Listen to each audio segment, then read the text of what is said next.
Hello friends, welcome to my channel stock market info. तो चलिए friends, आज का ये वीडियो स्टार्ट करते हैं। आज का वीडियो ये फ्रेंड्स बहुत ही ज़्यादा इंटरेस्टिंग होने वाला है, जिससे ना आपको एक ब्रॉडर मार्केट का जो व्यू होता है ना, वो आपको ब्रॉडर मार्केट कैसे देखनी चाहिए वो इस वीडियो में आपको पता चलेगा। आप ये इस वीडियो को एंड तक देखिए। अगर आपने इस वीडियो को एंड तक देखा ना, तो आपको ना मार्केट में ब्रॉडली मार्केट को कैसे देखना चाहिए वो आपको समझ में आ जाएगा। तो चलिए फ्रेंड्स, आज का ये वीडियो स्टार्ट करते हैं।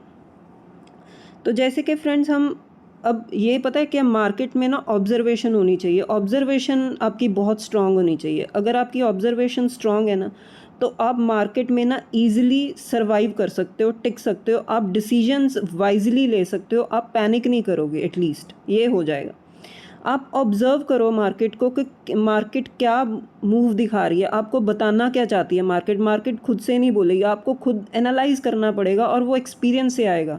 जैसे जैसे आप रोज़ मार्केट को देखोगे ना, आपको रोज़ पता चलेगा कि मार्केट अब क्या बोलना चाह रही है, क्या क्या दिखाना चाह रही है आपको।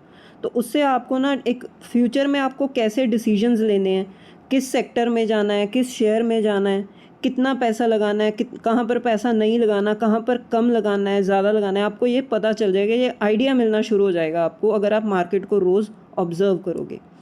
तो एक ऑब्ज़र्वेशन मैं आपके साथ शेयर करती हूँ कि क्या रहा है कि मार्केट में अब आपको पता है कि 3 तरह के स्टॉक्स होते हैं। एक तो होता है लार्ज कैप, एक होता है मिड कैप, एक होता है स्मॉल कैप। अब इसको हम डिटेल में डिस्कस नहीं करेंगे, क्योंकि आप सबको पता होगा कि लार्ज कैप शेयर्स कौन से होते हैं, mid cap small cap shares कौन से होते हैं। तो इसको हम डिटेल में डिस्कस नहीं करेंगे, नहीं तो वीडियो तो बहुत लंबा हो जाएगा। आपको 3 कैटेगरीज पता है कि ये 3 कैटेगरीज होती हैं मार्केट में।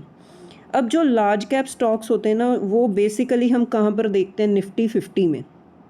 निफ्टी 50 क्या है? एक 50 शेयर्स का कॉम्बिनेशन है। ये इंडेक्स है, ये आपको शो करता है कि 50 शेयर्स हैं इस इंडेक्स में।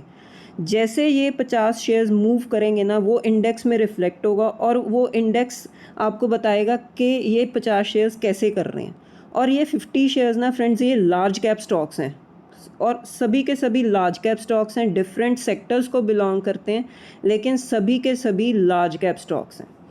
ये सभी स्टॉक्स की ना आप वेटेज देखो कितनी है। निफ्टी 50 में डिफरेंट सेक्टर्स की जो वेटेज है आप वो देखिए। फाइनेंशियल सर्विस की वेटेज है 35%, oil gas and consumable fuels की है 10.8%, आईटी की है 8.6%, ऑटोमोबाइल एंड ऑटोमोबाइल कंपोनेंट्स की है 6.6%, एफएमसीजी की है 6.2%, telecommunication 5.3%, metals and mining 4.7%, health care 4.5%, construction की है 4.3%, पावर की है 3.0%, कंज्यूमर ड्यूरेबल्स की है 2.6%, अदर सेक्टर्स की 7.2%। सो इस वेटेज से आपको क्या ऑब्जर्वेशन मिल रही है कि जो हैवी जो वेटेज है ना, वो फाइनेंशियल सर्विस सेक्टर की है, ऑयल एंड गैस की है, आईटी की है, या ऑटो की है, एफएम। आप ये बोल सकते हो ये कुछ सेक्टर्स हैं जिनकी हैवी वेटेज है इन इंडेक्स। तो अब ऑब्जर्वेशन ये है कि लार्ज कैप्स परफॉर्म नहीं कर रहे हैं, मिड कैप और स्मॉल कैप स्टॉक्स बहुत अच्छी परफॉर्मेंस कर रहे हैं, वो भी हम डिटेल में डिस्कस करेंगे। लार्ज कैप अब क्यों नहीं परफॉर्म कर रहे हैं, ऐसा क्या हो गया? क्योंकि आपको पता ही है निफ्टी 50 का जो इंडेक्स है, आप देख रहे हो, मैं बहुत बार डिस्कस कर चुकी हूँ कि पिछले 2 साल से एक ही जोन में घूम रहा है। वो अपने आप तो नहीं घूम रहा, उसमें जो स्टॉक्स हैं ना वो ही नहीं घूम रहे हैं, तो वो इंडेक्स कहाँ पर जाएगा? इंडेक्स की अपनी कोई आइडेंटिटी नहीं है, उसको चला कौन रहा है? ये जो स्टॉक्स हैं जिनकी वेटेज है उस इंडेक्स में। अगर ये स्टॉक्स चलेंगे तो इंडेक्स मूव करेगा, अगर ये स्टॉक्स नहीं चलेंगे तो इंडेक्स मूव नहीं करेगा। It means large cap stocks move नहीं कर रहे हैं, इसीलिए जो इंडेक्स है वो मूव नहीं कर रहा। अब लार्ज कैप स्टॉक्स मूव क्यों नहीं कर रहे हैं friends? Because of financial institution investors. क्योंकि जो फॉरेन इन्वेस्टर्स हैं वो रेगुलरली अपना स्टेक जो है वो सेल करते जा रहे हैं, काफ़ी टाइम से कंटिन्यूसली अपना जो स्टेक है सेल करते जा रहे हैं। और ये जो स्टेक सेलिंग होती है ना फ्रेंड्स, एफआईज की जो होल्डिंग होती है ना, वो बेसिकली लार्ज कैप्स में ही होती है। ये सबसे पहले अपना पैसा लार्ज कैप्स में डालते हैं, ऐसा नहीं है मिड कैप स्मॉल कैप्स में होती नहीं है। लेकिन बहुत कम होती है। इनकी जो हैवी जो होल्डिंग होती है ना, स्टेक होता है, वो लार्ज कैप में होता है। इसीलिए ये अपना स्टेक सेल करते जा रहे हैं और फिर लार्ज कैप्स में से पैसा निकलता जा रहा है, इसीलिए वो लार्ज कैप स्टक हुए पड़े हैं। एक तो ये रीज़न हो गया कि लार्ज कैप्स क्यों नहीं परफॉर्म कर रहे। और सेकंड रीज़न है फ्रेंड्स कि अब ये जो कुछ प्रॉब्लम्स आ रही हैं ना, एक्सटर्नल इश्यूज़ आ रहे हैं, इसके वजह से ना हमारे अपने लार्ज कैप कंपनीज ही फेस कर रही हैं वो इश्यूज़। जैसे आप फाइनेंशियल सर्विस सेक्टर में देखो, सबसे ज़्यादा वेटेज है HDFC बैंक की, ICICI बैंक की। HDFC बैंक टॉप से काफ़ी क्रैश हुआ पड़ा है, इसीलिए ये पूरा जो सेक्टर HDFC बैंक है वो पूरे सेक्टर को इम्पैक्ट कर देता है। Oil and gas consumable fuels, इसमें सबसे ज़्यादा हैवी वेटेज किसकी है? रिलायंस की।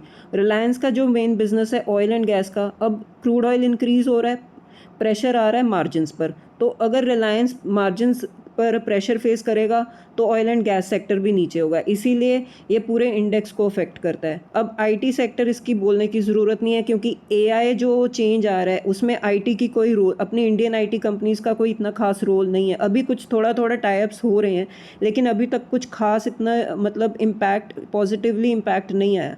तो अगर आईटी सेक्टर मूव नहीं कर रहा, जो 8% स्टेक रखता है, इन वेटेज रखता है इंडेक्स, तो अगर वो मूव नहीं कर रहा तो वो भी इंडेक्स को इम्पैक्ट करता है। Auto and auto sector inflation की वजह से फ्यूचर में इम्पैक्ट हो सकते हैं। कैसे? रेट हाइक हो सकता है, पेट्रोल डीजल के प्राइसेस बढ़ रहे हैं तो इनकी सेल्स, इनकी मार्जिन्स पर इफेक्ट आ सकता है। एफएमसीजी जो सेक्टर है वो भी इम्पैक्ट हो सकता है, क्योंकि इन्फ्लेशन की वजह से जो कंज्यूमर है वो पोस्टपोन कर सकता है अपनी डिमांड को। से जो ये जो सारे इश्यूज़ हैं ना, ये इश्यूज़ लार्ज कैप कंपनीज़ को अफेक्ट कर रहे हैं, और लार्ज कैप कंपनीज़ जो हैं वो इंडेक्स का पार्ट होती हैं, और इसीलिए हम देख रहे हैं कि इंडेक्स मूव नहीं कर रहा है। तो ये ऑब्जर्वेशन निकल कर आ रही है कि लार्ज कैप्स ज़्यादा परफॉर्म नहीं कर रहे। तो ये दो रीजंस हैं फ्रेंड्स, फर्स्ट एफआईआईज़ की सेलिंग और नेक्स्ट है एक्सटर्नल इश्यूज़। नेक्स्ट है फ्रेंड्स, अब ये ऑब्जर्वेशन भी है कि मिड कैप और स्मॉल कैप्स को क्या होगा, ये क्यों नहीं अफेक्ट हो रही, ये कैसे परफॉर्म कर रहे हैं। तो चलिए फ्रेंड्स, मैं सबसे पहले आपको निफ्टी मिड कैप सिलेक्ट का ये जो को चार्ट दिखाती हूँ। सबसे पहले ये देखिए, ये 14,706 पर चल रहा है। इसने हाई बनाया था 14,760, सो बिल्कुल अपने हाई के पास है, ठीक है। तो ये देखिए फ्रेंड्स, ये निफ्टी मिड कैप का चार्ट पैटर्न। अब निफ्टी मिड कैप सिलेक्ट क्या है फ्रेंड्स, ये एक इंडेक्स है जिसमें top mid cap stocks 25 stocks लिए जाते हैं from broader market. Mid cap select 100 भी एक इंडेक्स होता है, उसमें से 25 स्टॉक सिलेक्ट करके इसमें डाले जाते हैं निफ्टी मिड कैप सिलेक्ट। तो ये आपको ना मिड कैप सेक्टर का व्यू देता है, ब्रॉडर व्यू देता है कि मिड कैप सेक्टर कैसे काम कर रहा है। तो ये है फ्रेंड्स इसका टॉप चार्ट पैटर्न, बिल्कुल टॉप पर है। तो ये जो अगर कोई भी किसी कंपनी का चार्ट या किसी इंडेक्स का चार्ट टॉप पर है तो ये क्या शो कर रहा है, इट मीन्स बहुत अच्छी बात है। ये कैसे परफॉर्म कर रहा है, टॉप पर क्यों है, ठीक है फ्रेंड्स। ये टॉप पर इसीलिए है फ्रेंड्स, हम डिस्कस करेंगे। ये आपको सबसे पहले मैं स्मॉल कैप का बता देती हूँ। ये निफ्टी स्मॉल कैप 100 का है। ये देखो 18,294 पर चल रहा है। इसने टॉप बनाया था 19,225। तो इसका चार्ट पैटर्न देख लो फ्रेंड्स, ऑलमोस्ट टॉप के पास है, ठीक है। तो ये ऑब्जर्वेशन क्या है कि मिड कैप और स्मॉल कैप कैसे परफॉर्म अच्छा कर रहे हैं, इनका चार्ट क्यों नहीं इतना इफेक्ट हो रहा है एक्सटर्नल इशू से, ये इतना अच्छा परफॉर्म कैसे कर रहे हैं फ्रेंड्स, बिकॉज इनकी अर्निंग्स अच्छी आ रही हैं, जो रिज़ल्ट अच्छे आ रहे हैं ना। जो रिज़ल्ट आप मार्च क्वार्टर के रिज़ल्ट्स देख रहे हो, ऑलमोस्ट काफ़ी कंपनीज़ के रिज़ल्ट आ चुके हैं। तो उसमें से क्या निकल कर आया कि अर्निंग्स इनकी बहुत अच्छी आ रही हैं। और कोविड के बाद फ्रेंड्स काफ़ी कंपनीज़ हैं ना जो मिड कैप स्मॉल कैप में से डेट फ्री हो चुकी हैं। तो डेट फ्री होना ये अपने आप में एक बहुत पॉजिटिव पॉइंट निकल कर आता है। अगर कोई भी कंपनी जिसके बैलेंस शीट में लोन होगा तो उसका जो प्रॉफिट का काफ़ी जो पोर्शन है वो लोन के इंटरेस्ट में ही चला जाता है, तो वो कंपनी की ना बैलेंस शीट अफेक्ट होती है, प्रॉफिट्स अफेक्ट होते हैं, कंपनी की ग्रोथ प्लान्स जो होते हैं, एक्सपेंशन प्लान्स होते हैं, वो डिले हो जाते हैं, क्योंकि सबसे ज़्यादा प्रॉफिट तो फॉर इंटरेस्ट में दे देते हैं। तो जो कंपनीज़ हैं mid cap company, small cap companies, एक तो इनकी अर्निंग्स अच्छी आ रही हैं, पहला पॉजिटिव पॉइंट। दूसरा पॉजिटिव पॉइंट है ये डेट फ्री हो चुकी हैं, इनके अब बैलेंस शीट में ज़्यादातर कंपनीज़ में लोन ही नहीं है, ठीक है। तो ये सारे का सारा प्रॉफिट क्या करती हैं, रिजर्व्स में ट्रांसफ़र करती हैं, फ्यूचर प्लान्स डिसाइड करती हैं, एक्सपेंशंस करते हैं।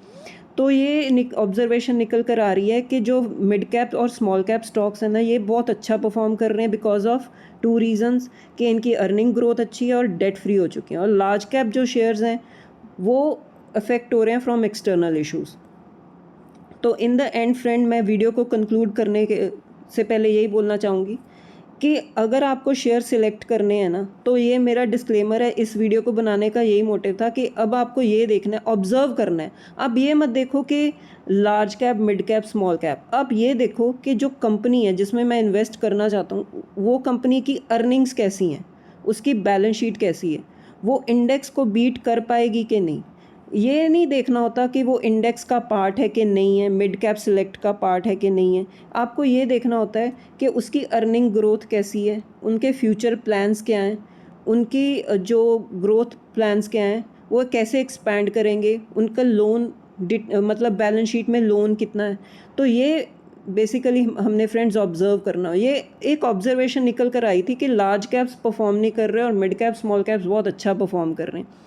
तो ये कुछ रीजंस थे फ्रेंड्स कि ऐसा क्यों हो रहा है।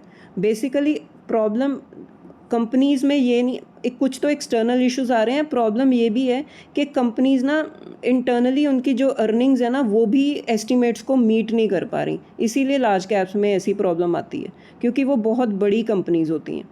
So friends, in the end मैं यही बोलना चाहूँगी आप कि जब भी आपने इन्वेस्टमेंट करनी है, आपने ये देखना है कि कंपनी परफॉर्म कैसा कर रही है। फिर चाहे वो लार्ज कैप हो, मिड कैप हो, स्मॉल कैप हो, अगर वो ग्रोथ प्रोवाइड कर रही है ना, आपका शेयर ऊपर जाएगा ही जाएगा। ठीक है friends, so it was all about this video friends. अब मिलते हैं नेक्स्ट वीडियो में। Till then, bye bye.